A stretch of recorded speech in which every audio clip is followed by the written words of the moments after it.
Welcome to Moonbase 2.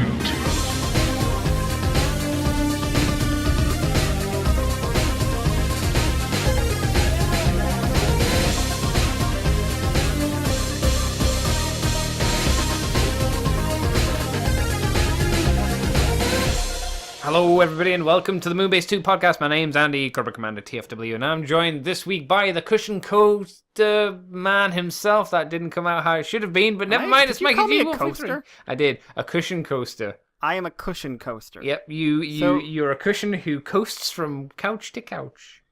Or a coaster that... See, I had it if it was just a coaster you were putting on your cushions in case people were leaving cups of tea in it or something, or wine. And I was just like, who's balancing these things on cushions? People with skills, Mikey. People with skills. But do they pay the bills? They don't. They really don't. Yeah. But it's not about paying the bills. It's just about the fanciness and how fancy can be. But the bills, Andy. But the fanciness, Mikey. And the street cred. No, we don't have street cred, Andy. They haven't seen me balance a drink on a cushion before. That's the only reason. I take this shit to the streets and they'll know.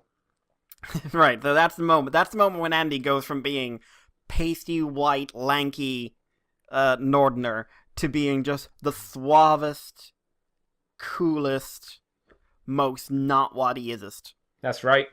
Damn straight. Yeah. I look forward to people going like, damn, as you're driving by, one hand on the wheel, leaning out, your drink on a cushion next to you, nodding as you go by.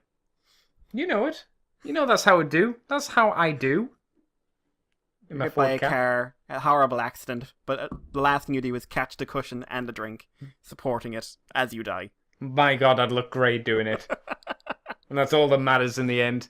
How are you, Mr. Mikey? Confused. Good. That's as it should be. There is, once again, very little news to talk about this week. Probably the least amount we've had for a while.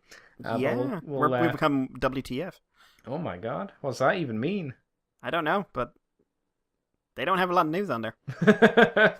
Yeah, so I guess we may as well crack into it with who's it going to be first. It's 3A. They're showing off the DLX Blitzwing from the Bumblebee movie, of course. And we see some images of him doing some poses, even though it looks super like Starscream still.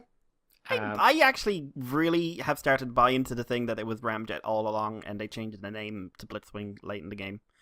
Because the original rumor was that it was Ramjet. Really? Oh no, yeah, that sounds familiar. Yeah, and if you look at the colors and the fact that Starscream's in the fucking movie, yeah, it like also Starscream's a repaint of a character. It like in the trailers, the character who would become Starscream is Blitzwing. Huh. And then they recolor him into very, very G1 colors. And then somewhere like in interviews and something like, oh yeah, we've got Starscream in the movie. And I was just like, I'm seeing flim-fladdling around here. They're called repaints, Mikey. Repaints. So we've got a list of the materials used and the features. So if you're a materials whore, you'll be happy to know it's ABS, PVC, POM, zinc, zinc alloy. I was going to say zinc and alloy, but that's not the case. It's zinc alloy. The features include an officially licensed by Hasbro and Takara. Not sure really that's a feature, but that's not a feature. That's just a thing. But never mind. It's approximately 10.6 inches tall, which is 26.92 centimeters. Just say 27 centimeters. Nope, it's being exact. 10.5 inches. Even though it says approximately, it's being exact as fuck. It's Joyd's move. That means it can be taller or shorter depending on how bollocks to this. There's 51 points of articulation, so that's a decent amount at least. Die-cast parts, which, with the zinc, isn't a huge surprise. And LED eyes, so that's pretty cool. Includes interchangeable right arm with null ray blaster. Blitzwing. Null rays. Seekers are all null rays. Yeah. Is he a seeker? Listen, like I said, if one day they do a version of this with a tiny little Constructicon friend, I'm just going to be happy. Yeah, no, it won't happen. I'm afraid it needs to happen. They need more toy representation. For the left hand, you get an electron spike blade. An electron spike blade. It's not really a blade, it's a bee's nest. Yeah, that's kind of how I took it as well. Interesting name choice, but okay, fine. There are 3, in brackets, 3 the number, just in case you were confused. Pairs of interchangeable hands, which are fists, relaxed, and action. All of my sex positions. And 1 action stand with base. For those interested, the batteries that you need but are not included are AG13 batteries. 2 of them. What the fuck's an AG13? Is that like those aren't British sizes for batteries as far as I know, right? Let's find out. Because like we have double it's the A's, little chubby triple A's. ones. Well, isn't that LR44s. Oh, okay. Well, there you go. I think it's the same thing as an LR44. There you go. Stupid names. Right. The designs and color may change from the final product, and the price for it. We have 3 prices, 2 of which I know. The last one, I Mikey, do some research. The first one I can tell you is, yeah, that's right, is $199 US. The second is HKD, which I'm assuming is Hong Kong dollars, which is 1,490. And the last one is RMB. What's RMB, Mikey? Not what I was expecting. What is it? So, it's Chinese yuan. Oh, then why is it RMB? Because RMB stands for renminbi, which translates to the people's currency in Mandarin. Oh, all right. So, the official abbreviation is CNY, Chinese yuan, but the abbreviation RMB is used presumably in Mandarin-speaking areas. Yeah, neat. There you go. We've learned something new. Both you, Mikey, and me as well. We've all learned something today, which will be forgotten quite quickly, but never mind. And for those interested, it's going to be 1,390 of that currency. There you go. So, Mikey, what do you think of this? We have been not super positive on 3A's versions of G1 characters because they've taken liberties with them, but I think we've been pretty kind to their movie interpretation since they're pretty on the money, I would say, for the most part. What do you think? Would you agree with that? Yeah, I think that the G1, it's not just that they were, like you and I, were pretty loose in our interpretation of what a G1 character should look like. Sure. But they went for an aesthetic that I don't think either of us were a fan of, that weirdly, like, them and a couple of other ones, weirdly chunky. Yeah. And apparently, like, the G1 stuff, the build quality wasn't very good. Oh, really? I didn't know that. But from like Bumblebee, the Bumblebee from this line is apparently really super solid. So I'm expecting Blitzwing to be decent quality. But I think the movie stuff in general has turned out better just because I think it's been more in their wheelhouse. Right. In terms of, because what they want to do is get these really show accurate, crazy, intricate designs done. Whereas with G1, it's like, how can I add a spin to this? And they added the wrong spin. So I think Bumblebee, like from what I've seen and a little bit of reviews I've seen in the photo galleries, he looks like he's turned out pretty well. Blitzwing, I think, looks pretty solid. It's a good design. I like the Blitzwing design. The Seeker design in general. It's like the colors pop nicely. Like I'm surprised how much I like him being just basically solid gray with a couple of red accents. Yeah. I like the accessory count. Pretty much anything from the movie that had any importance to Blitzwing is there. Does he have the beehive thing in the movie? He does. Okay. It's quite important. It's actually very important. Does he use it as a sword? Or a blade, if you would? Kind of. Okay. That's weird. That's a spoiler. I'm not spoiling. I'm just saying it's the most important accessory. It's not like he's using it as a Captain Hook then. No, he's not like just like running up to people and hooking them or beating them across the face with a beehive. Yar, you took my hand, Bumblebee, and now I'll spike you, tatar. Haha. Yar, you took me hand and now I'll take your head by. Where's Cannonball? Oh, where is Cannonball? Do you know what? If there was one character, like, you can do a racist stereotype, he Where are we can going have with a this, funny Mikey? accent. If there was one character that would have worked well, he's a like, you could throw him into a flashback. My God, if there was a character made for a Bee movie. Yes. Frickin' Cannonball. Yeah. He's got one arm. Like, he can swear and, like, have a spittoon. Oh, that'd be good. Have a robot parrot. Yeah. Oh, the Laserbeak survived. Oh, yes. Yes. There we But Come no, on, I think this guy IDW, you're getting rebooted. There's no reason you can't have a Cannonball spin-off series where he's a Yeah. pirate raiding planets. Yeah, they did it with bloody Nightcrawler. They can do it with Cannonball. Yeah. He's an actual pirate. Yeah. Unlike Nightcrawler, who I think at this stage has literally been everything. Really? Well, he's been... once you go from the space of priest to pirate... I think Nightcrawler you've of the covered- X-Men, covered- if you're not aware. Yeah. Yeah, like, 90 stuff, they for some reason made him religious. Yes. Yeah, I remember that in the cartoon. But it was just a thing, whether it was partly influenced by the cartoon or something else. They also made him bisexual by sleeping with Wolverine at one point. Did Wolverine know? Yes. Or did he just Apparently bamf in and then they were bamf out? Oh, God. No. Hello, Rapey Logan. Nightcrawler. We're getting to Rapey Nightcrawler. That's Ultimate Nightcrawler. Oh, of course it is. Of course it is. Ultimates. Oh my Yeah. god. Who, I don't think he actually raped anyone, but he definitely, like, kidnapped and assaulted someone. Was it Kitty? I don't know. Probably. It would have been Kitty. That would make sense, because X-Men Evolution was pushing Nightcrawler and Kitty having a bit of a thing in the first season. So at the same time Ultimates was coming out. That was and a bit then, of a like, different turn, though, I suppose. Yeah. Then he was dead. Right. And then he came back, and then he was kind of... He had a series where him with a pirate sword... when he was dead in the afterlife, he became a pirate for a while. Okay. See, I remember then- in Wolverine and the X-Men, they kind of played it up a little bit in like one or two episodes. And the sword became a thing with him. I remember that. that and a few things. And then he's just like whatever Nightcrawler is now. So, Okay. Yeah, so if we can do that with Nightcrawler, we can have bloody Cannonball. Yeah. Come on, I'd say John.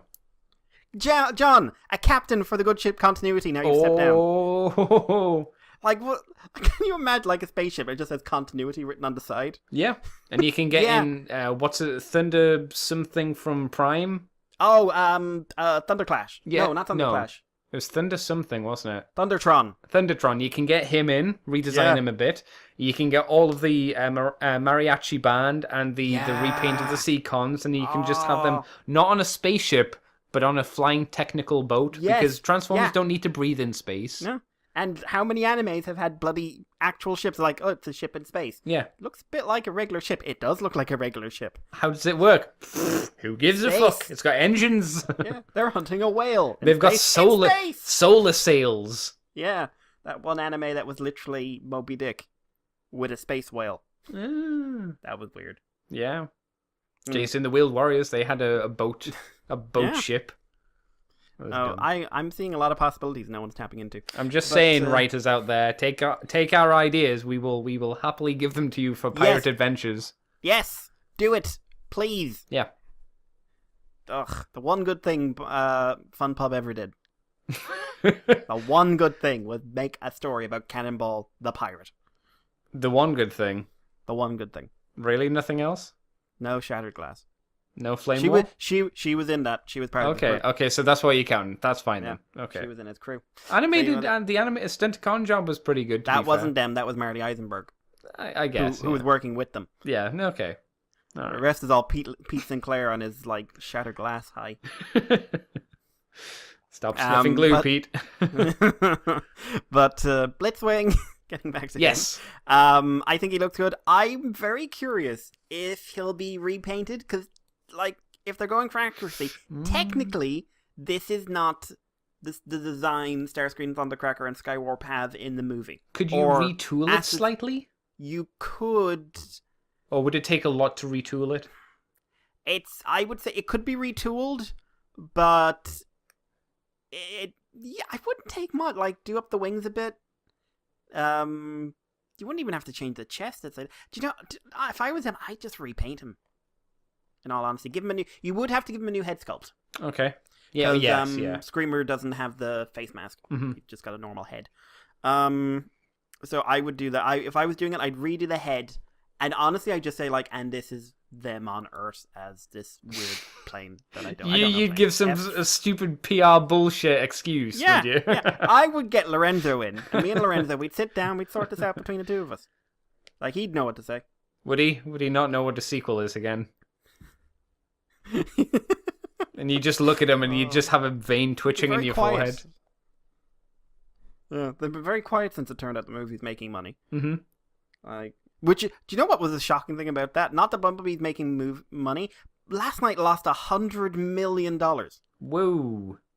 That's a lot of 10p mix-ups. That made $600 or something like that. Right. And it's just like, all right, I know the budget was like $250 or somewhere in that range. So that means you spent a lot of money on advertising and promotion that you never made back. Excuse me, and that's insane to me. Considering how much that movie made, and it's a loss. That's what you get for making those weird ads where Optimus is threatening to kill the woman with the script. Oh yeah, that happened. Jesus. But yeah, Andy, what's your thoughts on Blitz? Yeah, I mean, again, because I haven't seen the movie, I can't give he looks exactly like he does, but I've been told by you, and I can take your word for it. I assume you're somewhat trustworthy to a point. Not with a child or anything, but... As demonstrated by my niece. Yes. But yeah, it looks like it's probably fairly accurate. The null ray looks a bit strange. Yeah. But it's just more of a Gatling gun than a null ray, I'll be completely honest. The way that it looks to me is, do you remember the weapon that the bad guy from The Fifth Element was giving out to all the mercenaries? God. Yes, the all-purpose gun that had nets and missiles. To me, it looks like it's that shape. It's probably not, but from these images, that's kind of how it looks to me. The spike thing looks a bit dumb, but again, it has movie significance, so that's fine. Do these things have moving parts in them? So, like the flame toy, so when you move the legs, it's like 50,000 other pieces move as well, or not? I think they do, but not to nearly the degree. Okay, well, that's interesting. You know, bit of a shame. Flame toys is done on all the drugs. Oh, yeah, certainly. Not too bad. What do you think of the price? It's probably a fair price. I think it's fair. It's almost twice the size of Bumblebee. Yeah. How much was it? I can't remember how much Bumblebee was, though, to be fair. I don't think he tops 150. Yeah, alright, yeah. So I think he's under that mark, and I think he's probably worth it. Okay. I think it's good he's not Flame Toy's price. Oh, yeah. Oh, yeah. Because I'd be annoyed if he was, because I don't think he does as much as one of those do. No. But no, I think it's a decent price for what he is. I'm sure plenty of people will disagree with me. Maybe. I'm sure if I scroll down, I will see the word Action Master. They've got the power to surprise. I'm literally just going to Control F. For respect. Okay. Yeah. F for respect. Yeah. One Action Master. That's why I was trying desperately last week to think of what I could use for an image, and I just kept coming back to Action Master in my head. And that'll do. Anyway, Mikey, do you want to take us on to our next bit of news, son? Yeah, a bit of a rumor that at the Shanghai Toy Fair, we're going to have a reveal of 2 new masterpieces. This is currently of Weibo user NoTrab, who is apparently a reliable source in the past. And the rumor is that Masterpiece MPM8 and MPM9 will be revealed. These will be Movie Megatron and Movie Jazz. The event is going to be on January 26th. Now, the interesting thing here is that according to the Weibo post, it's going to be Jazz, as, Movie Jazz, but it'll be Movie 1 Megatron. Which I'm curious about, just because I'm not sure how you do that with physics. You just have a lack of imagination, young Mikey. This is why I'm not an engineer. I wish you were. No qualifications, just going in. We're going to put 2 blocks together. What's that make? I don't care. But, so, I'm curious. This could turn out to be Revenge of the Fallen Megatron pretty easily, which I would have expected it to be.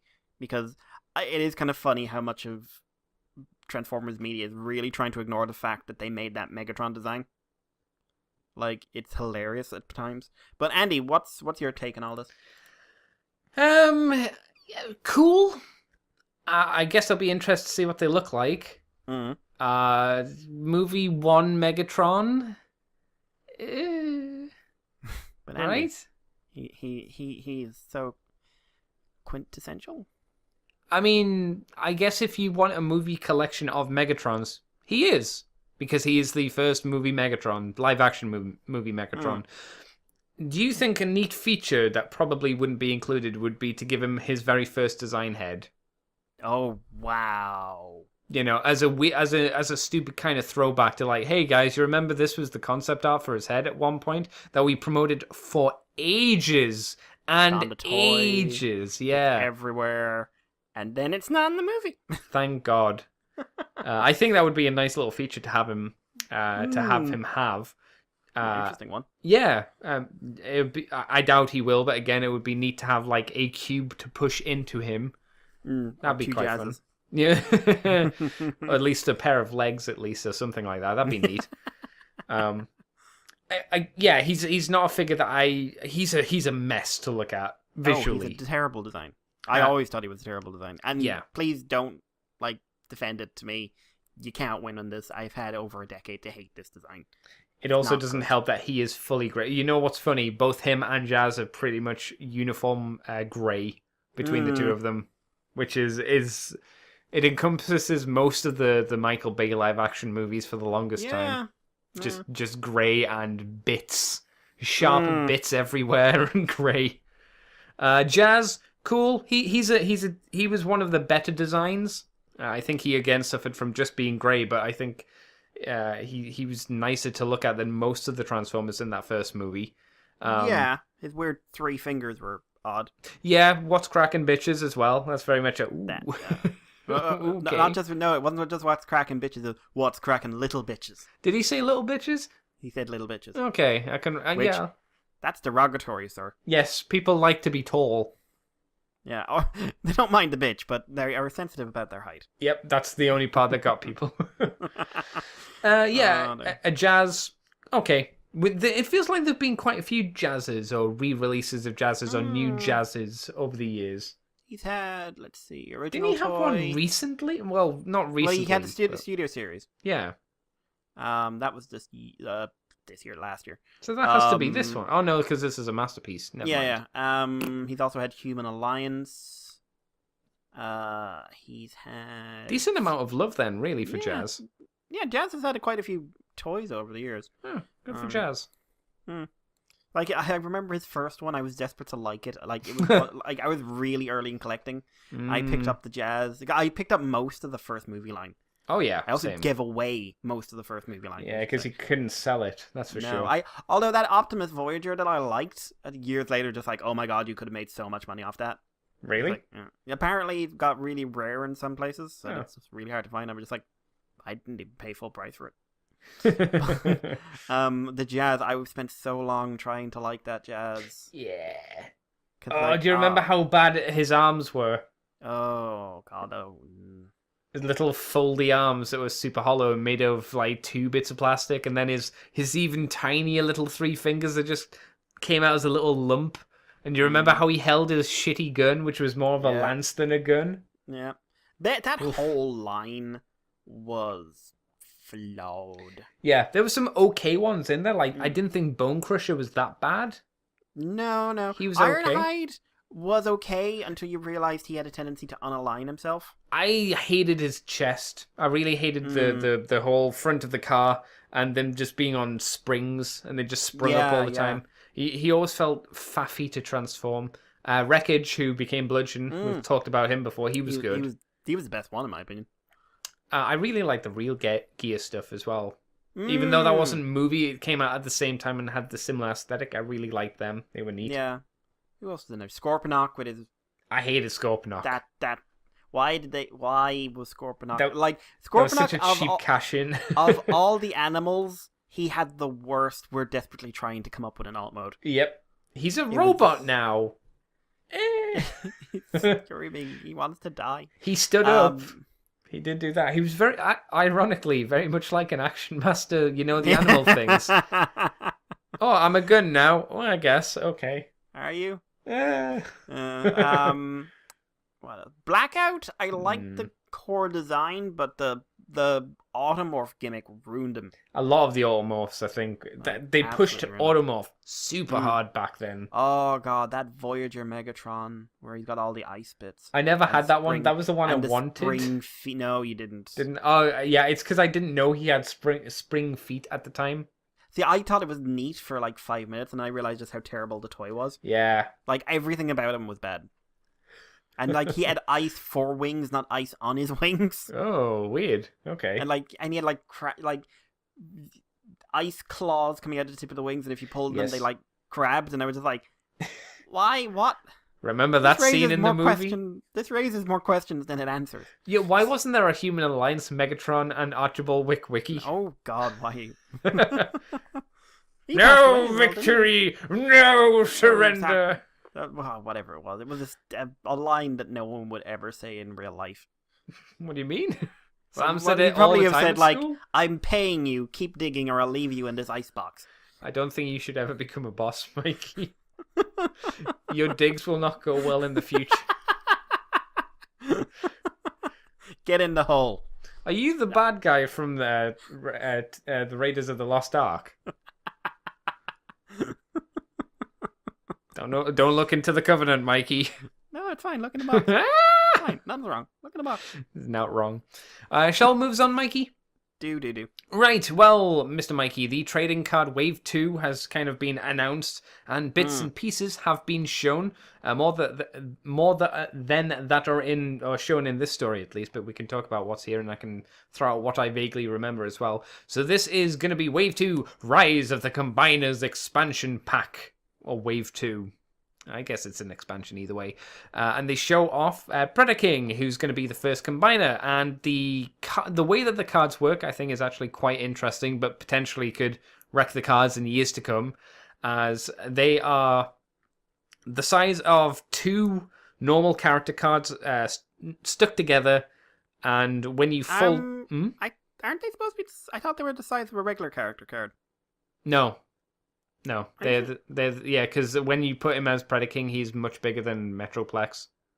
Yeah, but I thought it was like they were the size of a regular character card, and then he's bigger than Metroplex, but it's also... Yeah, they're a character card, but they fold. Yeah, no, I knew about that, but Yeah. I thought they were just smaller character cards. I don't think so. I think that... 'Cause I No, because they wouldn't then match up with the rest of them. Well, I don't think they will. I'm pretty sure that I think... I feel like the concern is Predaking. I'm pretty sure. See, I'm pretty sure that they are 2 character cards stuck together, but maybe I'm wrong, and maybe it's I could Mikey. do research, but I'm not going to. Yeah, well, we'll get told from Wayne when he listens. Either way, what the card does Tell me, is Wayne. it folds and unfolds. One side has the robot mode and the vehicle or animal mode in this case, and you unfold it, and it's part of the picture for Predaking. So you get 3 on the top, 2 on the bottom. And there you get your Predaking. We've got the stats for him, but the picture he is not great. 7 attack, 37 health, and 2 defense. I can't really tell what the ability is, though. He's got 5 weapon slots, and when he's combined, draw a card, then you may play a card. Okay, there you go. Neat. I listened to the WTF interview with the guy behind this. Oh, did they do a new one, did they? Yes, came out during the week. Check it out, guys. It's actually really, really good. Not to praise those horrible, horrible people. Boo. And they're Canadians. But there's a lot of new information in this. Okay. So let's see if I can remember. Like his health is 1 point more than the individual Predacons combined. Ah, neat. So they come to 36, and his health is 37, because the way it works is that any damage the cards have taken before combining is carried over. Oh, that sounds... So you need to keep track of that then. and also, like, when combining him, you can use cards in your knockout pile. Right. Which means if you bring in, say, Rampage and he's at 0, then you're going to miss out on all his health pool. Right. So you're probably going to want some way of healing him or something like that. They've purposely given him low defense as well. There's going to be 6 combiners, at least 2 of which are not 5-member teams, and will include characters who are less well known. Sort of like ones that would like make casuals go, I don't know who this is. Okay. I'm trying to think who that would even be. I'd say Lio Kaiser is a very high potential, just because I think the art's already out there. Probably. Because this is from the Predaking box. Oh, so, yeah. What else is there? There's new characters in here as well. I saw Blue Streak and Combiner Hunter's Windblade, I think it was. Like, she's specifically an anti-combiner character. That makes sense. But also, Acid Storm is going to be in there, and he's got a new mechanic where he basically poisons you. Okay. And there is also there's 3 new mechanics, but I can only remember the name of 2. One is Brave, which means if a character card has Brave, they have to be attacked, no matter who else is on the field. Ah, okay, so they pull aggro, basically. Okay. The other is Stealth, which means they can't be attacked as long as anyone else is on the field. Yeah. So it could be quite handy. But yeah, it looks like they're really... I kind of expect this to... And I don't mean... also, you need to use an Enigma card to combine things. And you're going to get, 1 for each character. But I kind of, if I'm honest, thought this whole thing would have died out by now. It seems to, again, being pushed pretty hard. So that's good. Yeah, we sounds like they've got at least 1 more wave, maybe 2 more waves. We were very much like, oh, it's going to last 1 wave and then die. But it seems like it's going to go for a little bit longer, which is good, you know? Yeah. And it sounds like people are trying to get game shops to take it a bit more seriously as well. And from what I understand, the actual gameplay, when you're playing in, proper scenarios, it's surprisingly in-depth. Okay. I think it's cool. I think doing the combiners this way as well. It's very clever. Yeah, it's a neat idea, but like I say, it is a potential worry for the future, making sure that the cards don't get a big seam line in them too quickly. I'm assuming there is a seam line anyway, to be honest. Oh, there will be, but as you fold things over and over and over and over again. Apparently, it's only foiled on the Predaking side. Okay, yeah, that's probably for the best. That makes sense. Yeah, but yeah, from what I was hearing, some people are just going to basically get a Predaking set, and then for play where they're not including, because apparently the Predacons are designed to work with it individually as well, right? Quite well. They're intentionally being designed to be included in regular teams. That they're just going to have a separate mint set as well. Oh no, that's for the Wayne collector out there. Yeah, you know what I do? In all honesty, I'd have that. If I was doing that, I'd have that. I just have permanently unfolded Predakings. And then, if I was okay, I'm using Predaking, I just take the 5 cards off the table and bring out my Predaking set.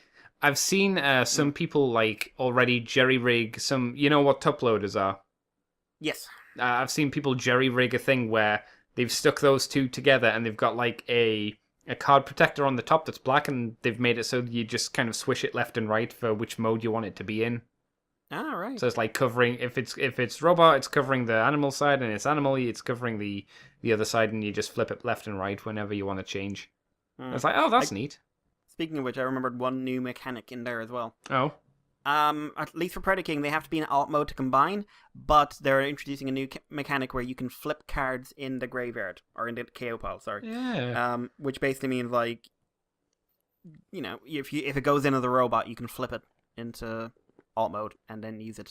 But it also means you can do that, and if you want a card to come out in a specific mode, you think his alt mode's his best one, you can use that now to make sure that if you revive a character, they come back exactly as you want them. You don't have to waste a turn flipping them or anything like that. On the podcast that you listened to, did they mention when these things will start coming out? March. Okay, so not too far away. So those people out there who collect these cards, save up your beans and get ready to buy many a box and start doing them trade-ins. They're coming. Yep. Also, they confirm none of the characters are going to be super rares or anything like that, so you won't have a situation where you get 10 arms and legs and no head. But there will be super rares. They just won't be the combiners. Yeah. No, there will be there's going to be another Cosmos or Nemesis, whichever one it was. Can you imagine? It's just Razor Claw was the... No, it was Rampage. Rampage was the 1 super rare. It's oh my god. Yep. Yeah. Cool. Well, that's some good news then. Mikey, comics. What do you got? Oh my god, so much. There's been a lot of covers, but I'm not talking about that. But the writer for the book, Brian Ruckley, had shared on Twitter the title for the first story. He said, a while since I typed this now, but still kind of amazing to remember this is happening. Issue 1 and 2 of Transformers out in March. The title is World in Your Eyes, Part 1 of 5. That's it. Oh, okay. Yeah, so the story is apparently going to be about Bumblebee stumbling upon the first murder in living memory. And so basically setting up how Cybertron went from what it is to what it will inevitably be. And yeah, I'm assuming there's going to be a lot of Siege tie into it. and then I kind of assume that once they end the War for Cybertron thing in a couple of years, it'll suddenly be, and now we're all jumping into the future, and we're on Earth. And now no one's talking about what happened before. No. Yeah, but I'm still very curious. I haven't read anything Brian Ruckley wrote, but I want to see where this goes. Do you think if they do that because if it's a bad introduction to the world, they can basically ignore it? I think that's always a potential thing. Yeah. Like I said, there is the lost light floating there somewhere in the ether, Oh, and I God, think yeah. it's fairly safe to say that if sales start dropping or something, there will be and then they meet the lost light. And, oh my god, what happens when Optimus of this universe meets Megatron of the last one? And Rodimus? Who wants to meet Rodimus? No one, because he's a prick. So yeah, I think they know what they're doing, basically, with all the decisions they've made. But yeah, I just want to know what this is going to be like to read. Is it going to be fun? Is it going to be enjoyable? Is it going to be weird? Is it going to be terrible? Mm-hmm. Who knows? We'll have to wait and see. Andy, take us on. Sure, let me tell you, Mikey, about some releases that have been popping up, or revealed at least. We have the new reissues that have been shown off. It's going to be G1 Gears, or G1 Seth, and then Warpath as well. That's right. Oh, that's mean. Is it true, though? I don't know who. I don't know who it's mean to, though. Oh, that's mean. Yeah, so these two are going to be adding more to the mini-bots. I'm not sure who's missing mini-bots-wise at this point, because we're building up them slowly but surely, I think.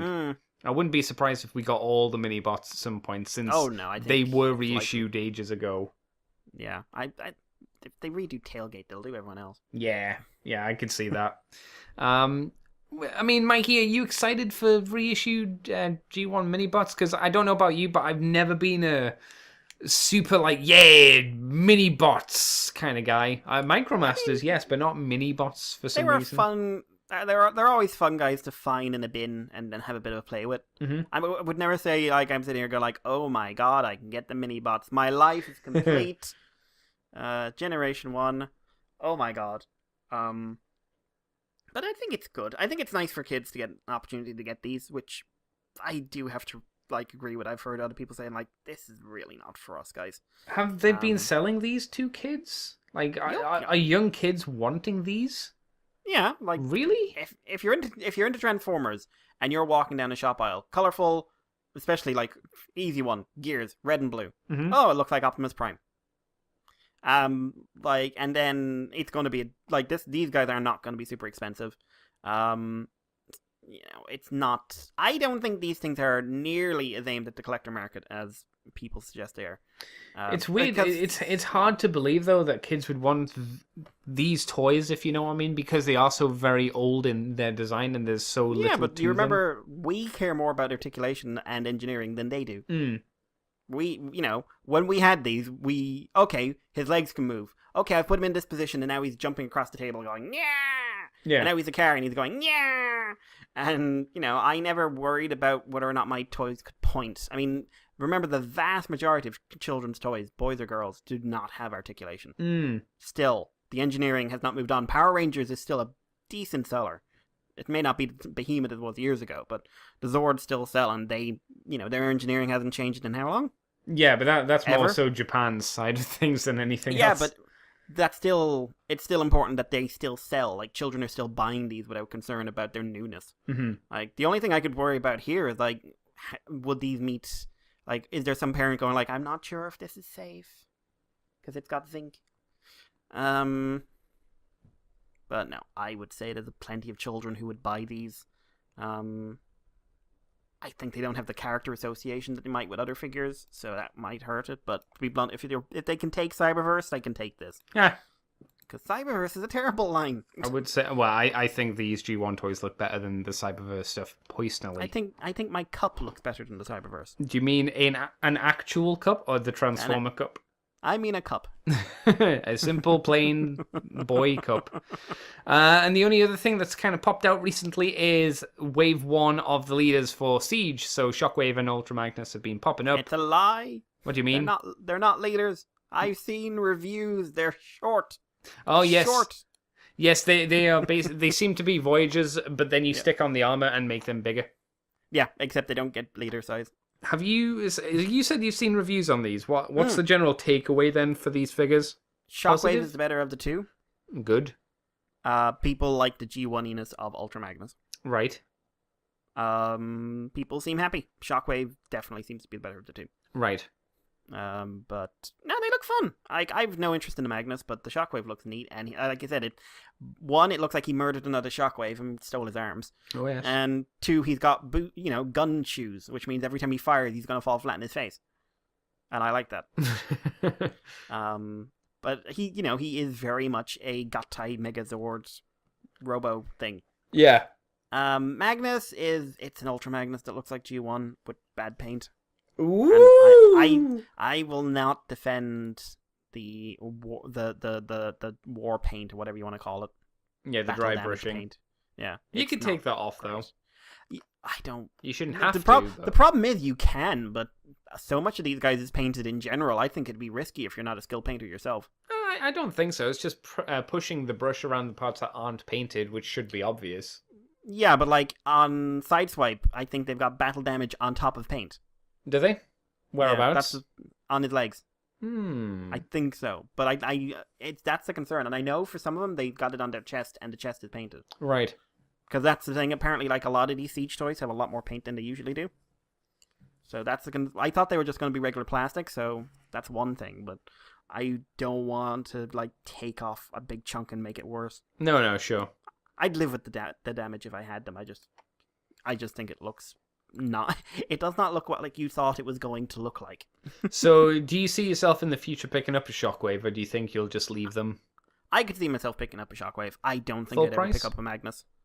Don't know. Depends what full price will be by the time I go to pick them up. 80 euros. Yeah. If the rumors are true and Magnus is going to be redone into Galaxy Convoy, I'd probably be more interested in that than this guy. That's a weird rumor, isn't it? But like, I think part of it's being driven because Hound's box has looks like it's going to get a Cybertron Defense Hotshot redo. Because the head on the box is Cybertron Defense Hotshot. They used the wrong art again. No, I'll keep an eye out. Like, we'll see. Basically. Neat. I mean, what about you? Yeah, I definitely would like the Shockwave. I'm not going to pay full price for it because I think the leaders, for me personally, are a little bit too expensive. And it's wave 1, so they will come down at some point in price. I don't know what I think would be a fair price for them, though, granted. But, in time, I'll probably grab one, I think. But, hey, they're all too expensive these days, in my opinion. Yes, agreed. But, hey-ho, that's how it go. That's it. That's all of our news, Mr. Mikey. Unless you've got anything else. Do you? Transformers are robots from space. They are. That is a fact.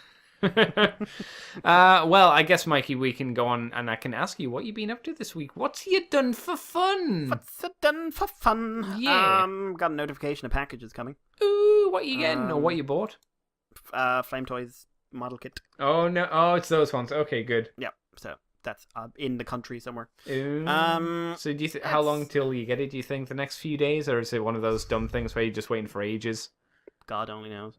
It's the Irish postal system. Yeah. I wouldn't be shocked if you got it at this stage. Let's see. Titans is out, but I didn't watch that because I can't be arsed. I watched Godzilla Planet Eater, the final movie in the Godzilla anime trilogy. Okay. Written by Gen Urabachi and directed by a guy who done a lot of Detective Conan. A lot of it. It's the strongest movie of the three. Hits on a lot of the standard Urabachi themes, which are also, like, when I was thinking about it during the week, is why I prefer him over Hideki Anno. Because basically, Urabachi, life sucks, but it'll be okay. Hideki Anno, life sucks, you're all going to die. I mean, Hideki Anno is not wrong. But yeah, it's the strongest movie, but it's still very, very flawed. It's getting good reviews, which is nice. But I don't think this whole series took advantage of the fact it was an anime on any level. Godzilla, again, like movie 2, is barely in this. Like, 5 minutes footage, maybe. Ghidorah's in it, but not a spoiler. He's on the bloody posters. But they do him very, very differently in this one. And to say the big fight should have inverted commas over it is something of an understatement. Right. There's a lot of pacing issues. It drags on. The villain is interesting. And like the world building behind him and Ghidorah, I think is actually quite strong. It's an interesting take, but it's just a bit all over the place. Character work hasn't really improved. It's also kind of hurt by the fact there's months in between you seeing this and the other movie, which means there's a lot of things like character names and stuff, or who's who, that you kind of forget. How long are each of the movies, and are they like full movie length? Yeah, about an hour and a half. Okay. But like, when I heard about them I wanted them to do Godzilla anime for I don't know how long. And something I really thought, like, can you imagine what the fights in this could be like? Like, because I've seen, like, some animes that have kaiju in them, and even the worst one does stuff that you can't do with suits. Mm-hmm. And here, the animation is just not good. It's just... It's CG, isn't it? It's not... It's bad CG. Yay! It's Knights of the Sidonia level CG. Oh no! Like with slightly better facial expressions. Oh no! Because I've seen a CG movie that Urabachi worked on before, and it looked a lot better. Right. And it was made earlier as well, so it was early days for anime CG. But this one, like, the movements are off. Godzilla's design with those colors and everything else does not translate well into this medium, because if he was in 2D, you could have a lot more light and shadow on him. You don't have that advantage here. Also, my god, did I like panning shots of his eyes. And his eyes are like big and blue and sad looking all the time. Aww. And they're tiny as well, so you can't see them on his head when you're zoomed out. So he's roaring or something, and it's like he's squinting. It's like he's Brock. It's like Godzilla is looking for Nurse Joy. We I all don't know. are, Mikey. We all are. The core story is here. I feel the pacing's off, and I feel like the director is not the right person for a kaiju movie, and I do not want to see anything else from this animation studio ever again. Wow. Yeah, It's I mean, they're not good. It's not Berserk level. Nothing's Berserk level. But it's pretty poor, in my opinion. From what I've seen, visually. it's getting close to Berserk level, to be fair. Like, we don't have that walking cycle. No. What a shame. Yeah. But, no, like, I think it's worth seeing if you're a Godzilla fan. I just could never recommend it to a casual or someone who's never seen a kaiju movie.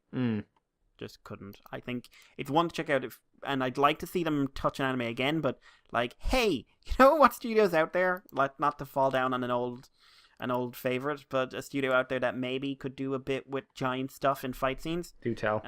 Maybe with monsters. Like, maybe they did a show recently with monsters and did it well. I'm not saying names. You could. Trigger.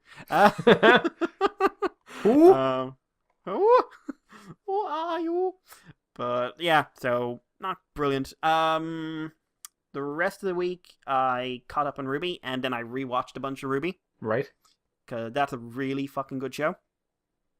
And it is so weird how different the last few seasons are from the first two. Oh. Like, if all you've seen is the first few seasons, I can honestly believe no one would ever really give Ruby much time beyond, oh, that was a fun first viewing. Right. Like, what they do from season 3 on is insane. It's absolutely insane. Like, it is the best animation out at the moment, in my opinion. I was thinking during the week, you got Ruby. Dragon Prince, I think, is good if you can get past its animation. But you said it gets better, the animation, right? Yes, but it's still something you have to get past, at least early on. And then I think there's actually a decent gap in terms of action animation between it. Like, you're onto the Voltrons, She-Ra, whatever else is out there. But Ruby, I'm an anime nut, I'm a fight nut, but, like, the character work in it is really strong. The characters are all likable as well, even when they do shitty things. Plus, they say words like bastards and piss, and it doesn't feel forced. But no, it's a good show, Ruby, and new stuff. Season 6 is winding to an end, I think, and this was basically a giant robot fight. Right. Which was which was a gasp. But then they're like, and by the way, stalker boyfriend. Let's talk about him for a while. Woo! Yay! This is happy. But yeah, apart from that, it was a writer-heavy week. I watched the movie Be the One, which was the Kamen Rider Build movie. Oh, that's a new one, isn't it? Yes. I know people are liking this, but I'm going to be a dissenting voice. This retread a lot of ground from the series. Right. And it retreaded in a way that's like, and it's like the first time you've ever been confronted with these ideas. And also, for some reason, because it's the writer of the show, they decided to say, like, remember how a Volt came up with all these amazing, like, genius chess master moves? What if other people were doing it and he was kind of taking credit? Oh. Spooky. Also, he's barely in the movie. Okay. And there's, like, 3 moments where it's just, like, have him fight the bad guy for a while. I know what they did, the way they didn't do it narratively, because he's stronger than the bad guy. By a considerable margin. Mm-hmm. But that's kind of like, well, why not have him solve the problem for a bit? Because he could. The only reason, like, this isn't even something he has to be concerned about. But he's like, oh, you should deal with this. Like, you could literally wipe them off the face of the planet in, like, a finger snap. Mm-hmm. But you're not doing it for some reason. So a lot of what I felt were good story elements in the series are kind of undermined by this film, which makes me happy I can ignore the films. The action is not great. Really? It's kind of like most of the big fights are on strings with CG backgrounds. Oh. Like, I don't want to be that guy, but it ain't exactly a Sakamoto scene. Yeah. Or even a halfway decent. Like, which is a shame because Build had some very creative use of cameras in fight scenes. And it don't. This feels like it's done by a guy who does not experiment. The designs for the new suit cross build I actually like quite a bit. The basic core narrative is decent and it works in some of the comedy elements of Build, but it feels like it was written in the first half of the show where that comedy sometimes really ran into a wall against the main crux of the story. Right. So you know how Build had this thing where like wacky wacky wacky wacky wacky wacky death. Yeah. And a lot of people like that, and I always felt like it was too much. It was like within 5 minutes of scene, there's a 180, and then there's 180 back. There's a bit of that in this movie. It's not messy. It's kind of like Egg's is a really good series that has a movie that feels like half of it is missing. Build is a strong series where it feels like this movie was written at the time we'd be doing the crossover film, you know, early on in the series, and no one was really sure where it was going to go. Also, bad child actor. Right. Now, he's not in a lot of it, but he is there. And then I caught up on Geo, finally. Or Geo, whatever you want to call it. Oh, have your opinion changed? Has it gotten better? It has gotten better. That kind of thing. Like I said, the Genom stuff was kind of what threw me off. The Gaim stuff is better. Mm-hmm. It's also the first thing I think since Gaim to actually go like, by the way, Kota, kind of scary strong. Like, he doesn't do much, but it's like he warps reality, rewinds time, and basically just keeps himself entertained. It's like, it's implying that he, like, in these episodes, he's like, when he's not a fruit seller, which makes sense in the context of the episode, he is existing in, like, the broken timelines. Right. Or the broken remnants of the timeline. And just because he's a god, he can hold on longer than everyone else. After that, we don't have much. We got a couple of extra rider stuff, but it's mostly just sort of setting up the gates has to decide if he wants to kill Geo or not. And then we do get the meetup between Oma Geo, the future overlord guy. Also, Kaito has a moment where someone says, "Oh, Mao," and one translation of that is overlord, and he goes, "Huh, overlord. That's funny." And I was just like, I know why you're saying that, because you were one. I think it was that little kicker moment of he meets himself and himself is a dick, and he's like, but he thinks he's the best person who's ever lived, and he thinks he's really kind, except he's clearly not. There's some weird stuff like, hey, these things appear out of nowhere, and in a couple of months they're going to end the world. We've no idea where they came from. There's implications of a stable time loop. They've introduced a new writer, who I'm intrigued by. An interesting idea. They're playing with time travel a lot more in the last few episodes. He's the white one, isn't he? Yes. I will not say his name because his name is a spoiler. Cool. But they've also introduced the future riders from another timeline that don't exist in the main timeline. So that's interesting. And here's a surprise. One of the best additions to this show was Kamen Rider Decade. Ooh, and you hate Kamen Rider Decade. I don't like him. The actor's fine. People seem to think I don't like the actor. The actor's fine. I just think Decade's a bad show. That's not my favorite writer, but that's the writer I don't like. But here, he's quite effectively used. He's working against Gio with the Time Jackers, but he's hinting that he's got a grand plan of his own. He talks about the fact that he's a destroyer. It feels like he's kind of playing everyone off each other for some reason. Okay. And, like, his dickish nature works in this context, because even if what he's ultimately doing is trying to do some good, like, it works because he's not telling anyone he's trying to do some good. Or he's trying to do some bad. And, like, they play up the fact that his powers mean that he's not affected by the time changes. So he has a ride watch, but he's still himself. He still has all his powers. He's stronger than he was before, so he's like, the individual rider forms are now much stronger than they used to be. He can destroy ride watches, neat. which I thought was a neat thing. He can travel through time in his own, using the little veil things from Decade. They really play up the fact, like, he is something else. And I think adding him to the main cast, at least for a while, was a smart move on this kind of show. Because it's just, as the other anniversary show series, it's really playing up his difference from Gio. And I'm curious to see what his plan is, because he has said he will destroy the world. So I'm wondering... Is it one of those things where he says he destroys the world, like in the Decade series, but he doesn't actually mean it? He's going to destroy something else instead. I think he's going to destroy the world, inverted commas. Or is it the Zawaldo? Zawaldo. But I think it probably plays into the idea that he'll have a hand in preventing the timeline going in the way it's supposed to go. Right. But now there's at least 2 timelines, so God only knows. But no, I'm actually liking him in here. The guy does a really good performance as well. Because I remember Decade, he was relatively new. And since then, he's been acting nonstop. And you can really tell the difference. But hey, I really do hate Decade, though. You do. That's true. So, like, don't no one go like, oh, right, he'll go back and watch the show. Like, no, I won't. Can't make me. But, like, this version of the character is intriguing, and I'm interested in where he will go. And he's always doing something in the background of shots. Okay. Like, constantly. And usually just playing with his camera. And then I remember, didn't people die when you took pictures of them? Or something bad happened every time? Don't worry about it. So I'm wondering if that's going to play into something at some point. But no, it got better. Still nowhere near brilliant. Nowhere near brilliant. Not the strongest actor for the main writer, even if I think the writing for the main writer has gotten better. Gates, I see what they're going for, but he does not have a lot of range to work with, certainly. And the female character has done literally nothing since she showed up. Yay! Like, nothing. At all. Yay. But yeah. And the bad guys, they still haven't given any hint of what they're doing, really, except they're looking for a king. But no, like, I'd say check out Geo. It does pick up. I'm curious to see where it's going now. And I definitely think it's handling the whole anniversary thing a lot better than Decade did. Ironically. Well, Decade was the first one they'd done, so it's good to see that they kind of built off of that. And they also have arguably a better writer.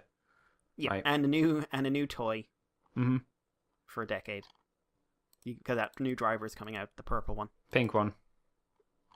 There is a thing, one of those little rider shorts, which have ended now, where he's just like, it's not pink. But it is. Magenta. I mean, magenta. potato, really, isn't it? Pink, but it's not pink. That's like saying blue's not turquoise. It's like, well, it's in the range of blue. No, Andy, he's in magenta. Okay. Not pink. What's wrong with being in pink? He's not in pink, though. I'm not in the closet. Riders? I'm not in the closet, though. Okay. Not in the closet. Don't need to come out of the closet. South Park joke. Andy, what did you get up to? Let's see. I watched some DuckTales, the 2017 show. That's a good show. That is a very good show. That is a highly recommended little show if you want something fun to watch. The amount of fun references and cameos that they do in that show is really well done. It handles itself incredibly well. The worst thing about it was, for some reason, they decided to show episodes out of order.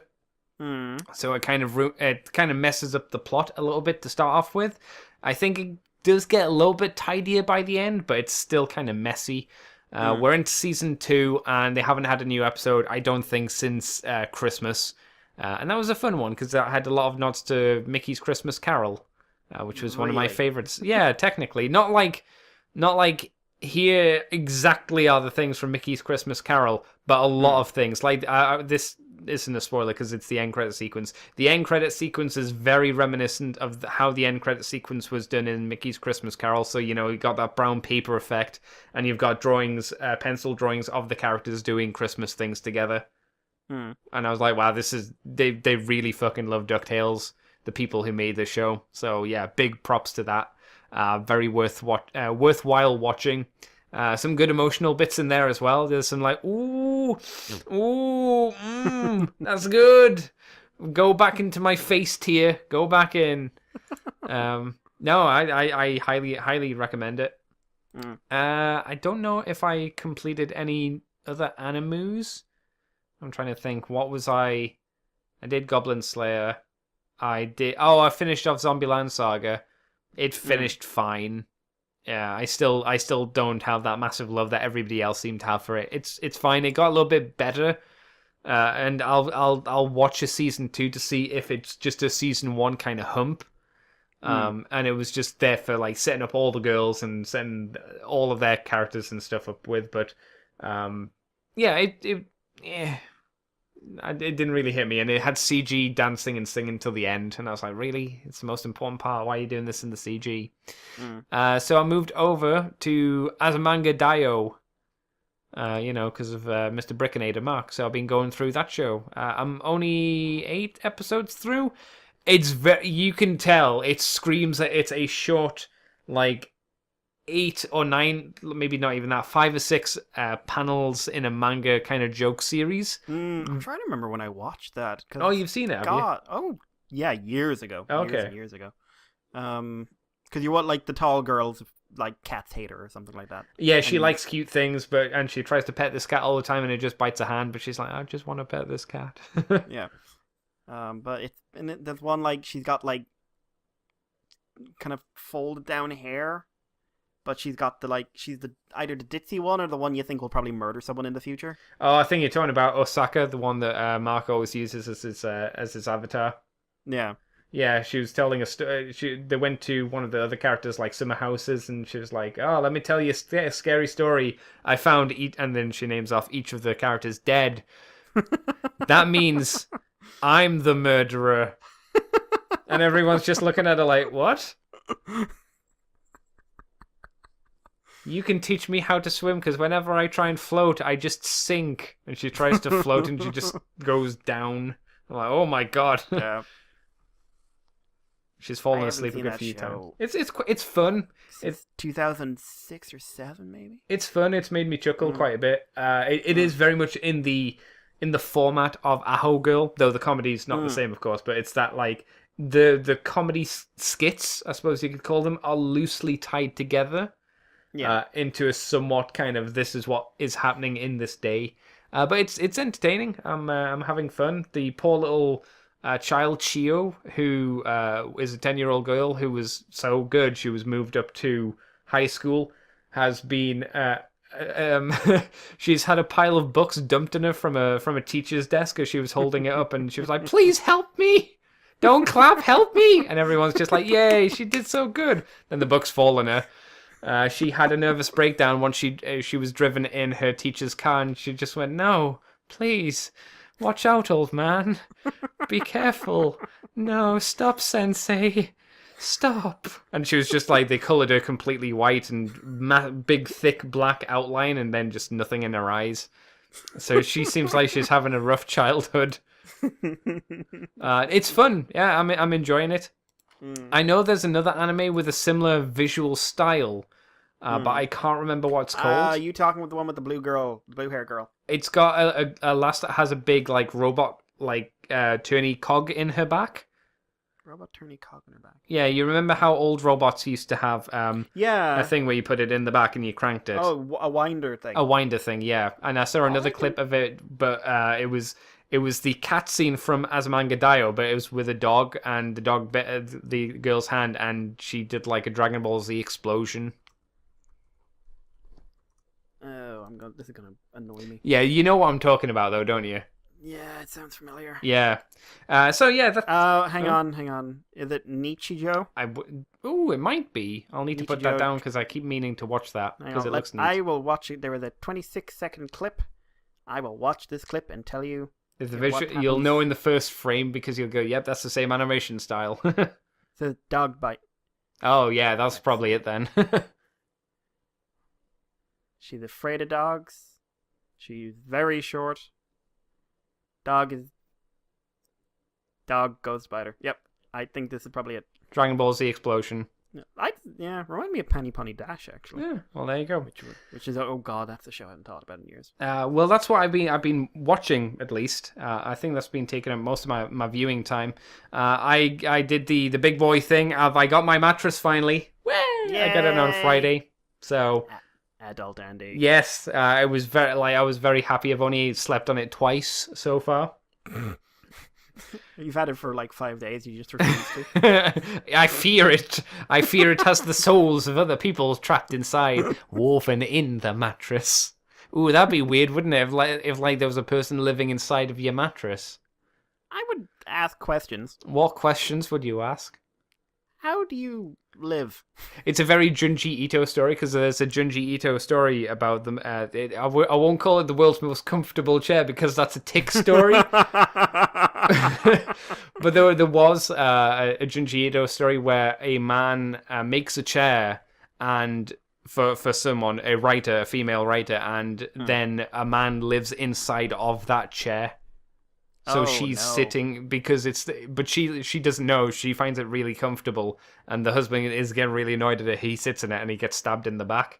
And by the time the police come, like they see that the chair's being cut out, and there's like a human slot for a man to sit in. You'd think she'd have noticed. You would really, wouldn't you? Like, but what happened if she needed to move the chair to clean under it? No, he's literally inside the chair. Yeah, but that's what I mean. Like, then she probably wouldn't because it was so fucking heavy. She's also incredibly rich, so she might not be the one that has to do the cleaning. There's just a maid who threw her back out, wondering why this chair weighs like 12 stone. Oh, fuck me back, and you just hear from the chair. What was that? Don't move me. What? Sit on me. It's a weird story. Yeah, but with the mattress. Sounds like it. Yeah. That's a lot of Junji Ito stories. They are quite creepy, but then you think more about them and you're like, this is really dumb. Or they can be like that. It's one of those things like, it's creepy until you actually analyze it. Yes. But that's horror, I suppose, isn't it? You're not really meant to analyze it to a point. You're just meant to be like creeped out by it. And the idea of somebody living in a chair that you're sitting on is quite creepy. Yeah, especially if they're stabbing your husband afterward. Yeah. Yeah, he literally pushed a knife through the back of the chair into the husband's back, and the husband went, "Oh fuck!" Granted, they didn't have it written in the manga. Oh fuck! Fucking chair, stab me, love. Fuck. Chair's after me again, hon. Oh fuck me, kiddly beans. You what? Me kiddly beans. Stab me, kiddly beans. The doctors just couldn't help him. They kept saying his kidney beans were hurt. His kidneys had a giant wound in them, but he kept saying it was his kidney beans, and we couldn't find whatever he was talking about. We were looking for his beans for hours. Oh, me kidney beans. So yeah, the bed, I got that. I also got some cushions for my sofa, which I'm currently stroking at the moment. They're nice and fluffy, and it's like, yay, fluffy pillows.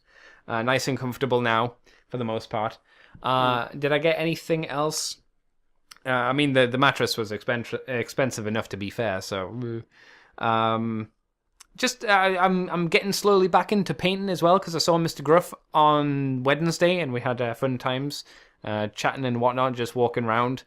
So I've gotten. I started doing a little bit of painting tonight on some of my Night Haunt dudes. In preparation to tussle with Gruff and to, have fun time adventures with him and the rest of the people on the Fluff and Hammer page on Facebook in the not too distant future, I hope. Yes. And I think that's really it. The only other thing I've done is been playing more Subnautica. Going into sea, making my big old fancy base, and being scared when giant, beasties come out of nowhere and start eating me. What? It's actually made you jump? It's not made me jump, but the first time it did. But now it's just like these giant fish try and kill you, and you're like, oh, just fuck off, man. I'm busy. I'm getting all the shit off the ocean floor. Come on, leave me alone. Fuck you! It's like with it. Oh, I did when I went around to my friend Chris's as well.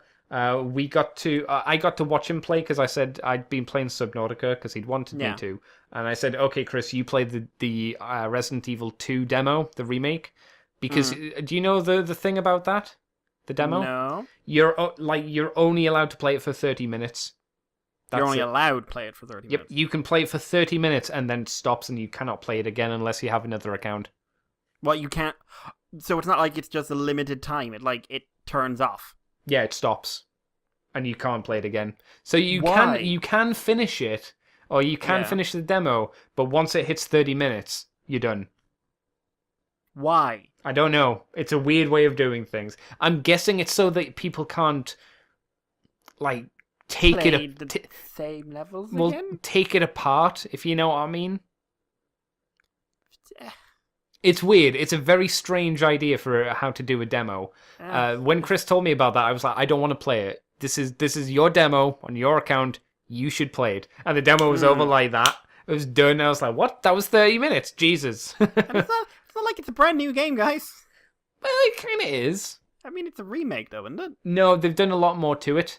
Right. The Lictor area where you first encounter the Lictor. It's not there for one. You can reboard up windows, which is kind of neat. I'm trying to think. There is you may remember this there's the police headquarters, ground level. There's a save room, and then you come out of the save room, and then there's stairs that go up one level, right? That sounds vaguely familiar. Yeah. In this remake, spoilers for the demo, there's another level. So it's But you it's can only not reach the them same. 29 minutes and 29 seconds. Chris decided not. No. Chris did go up further upstairs, and then we saw a Lictor scuttling across the window, and that's when I went, "And you're done." And we're like, "Oh man, okay." So I think a lot of the elements are going to be similar. They're going to have things there, but there's going to be a lot of new stuff as well. It seems. Yeah. It seemed neat. It played a lot like, or looked like it played a lot like Resident Evil 4. Which is only a boon. And the theory, I don't know if you've heard it before, is the reason why Resident Evils were so scary was because it was shit controls. And you can't react to anything. Yeah, I wanna go against that.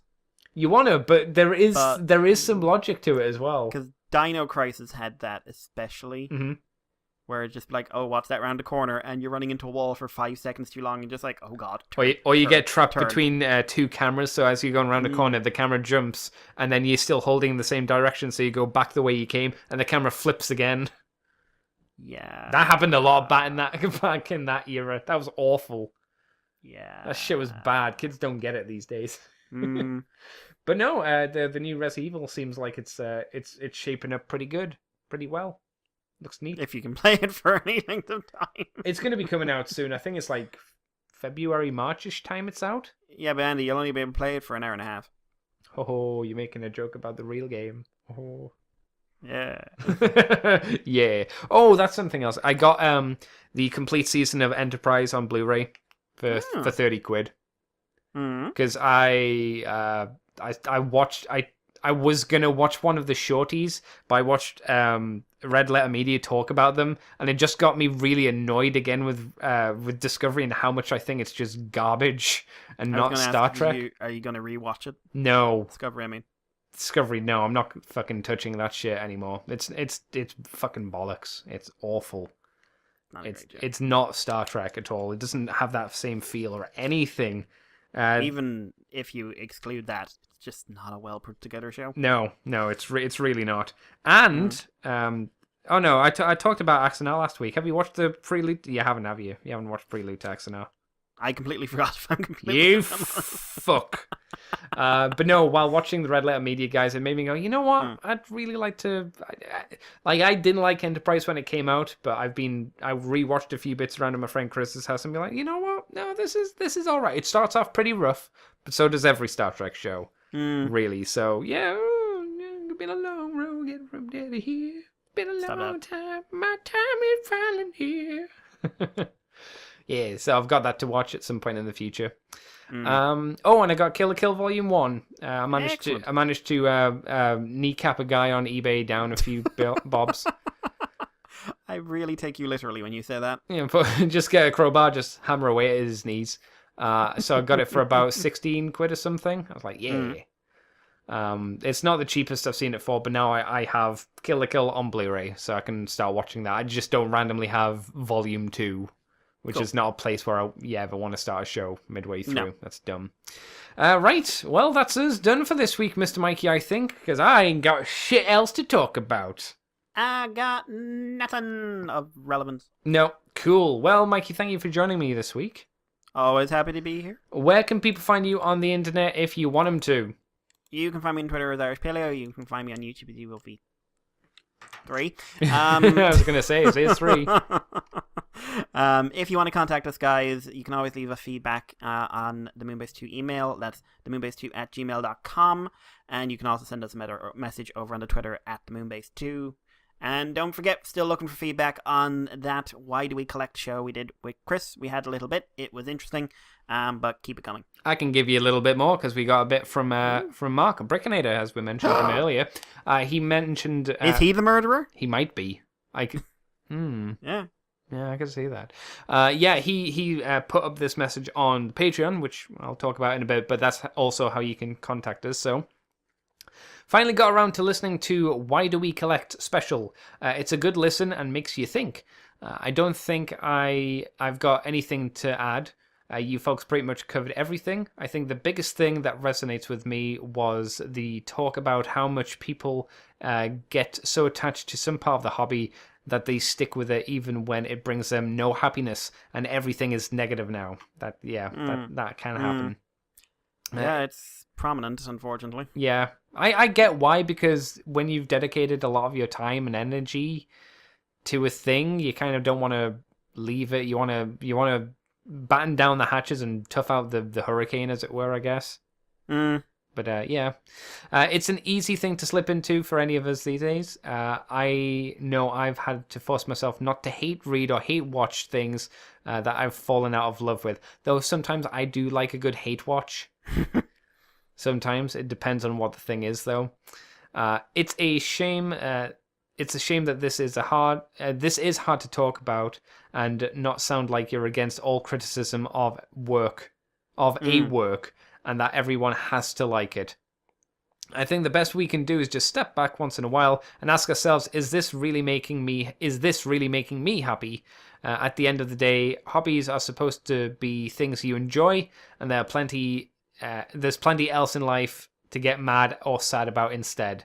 Anyway, thank you guys for the great show. Excellent. Thank you very much for that, Mark. Very enjoyable. Yes. Right, you can find me on Twitter as Cobra Commander CCTFW. You can find me on YouTube as Cobra Commander TFW. You can find this podcast on the Moonbase 2 forums. We're on Twitter, we're on iTunes, we're on Facebook, we're on Libsyn, and we're on YouTube as Moonbase 2 Transformers Podcast. And you can head over to Patreon, which is patreon.com/Moonbase2. If you sign up and do $2 each month, you get the extended version of From the Files of Teletron 2, and you get that a week early. And you also get the Moonbase Woo Woo, where we talk about things that aren't Transformers related. Yes. And I think that is all the things you can head over to ccbunker.weebly.com if you want to as well, for all of the other things I do, which isn't a huge amount, but that's where you can also get the podcast from as well, or leave comments, or whatever. Right, Mr. Mikey, well, thank you for coming back this week and talking to me some more. I didn't have a choice. That's right. You've been making me do this for about 6 years now. That's right, because if, otherwise it would just be me, and no one wants that. I've known you longer than I've known my dog. Is that a good thing or a bad thing? Are you saying it's time for a change and I need to die? Well, you see, there's going to be a period of mourning. Okay. Right? And about maybe 6 months down the line, I'm going to be looking for another Andy. Uh-huh. And, you gotta see, do you want a brand new Andy? Do you want one that, they've been through a bit? Because, No, I had that. That was what I don't want any more of, thanks. No more. He must be normal. I want a normal Andy dog. Please. Give me a house-trained Andy. He That's keeps all I peeing everywhere. It's the fact he looks me in the eyes when he does it. Like he knows. It's almost like he can talk. Almost. He's got that vague glint of humanity in his eyes, but only sometimes. Yeah, but I mean, are we thinking we're seeing that? Is it real? Does he even think like a person? Yeah, I mean, does Andy really know what feelings are? No. No, he doesn't. Him's a robot.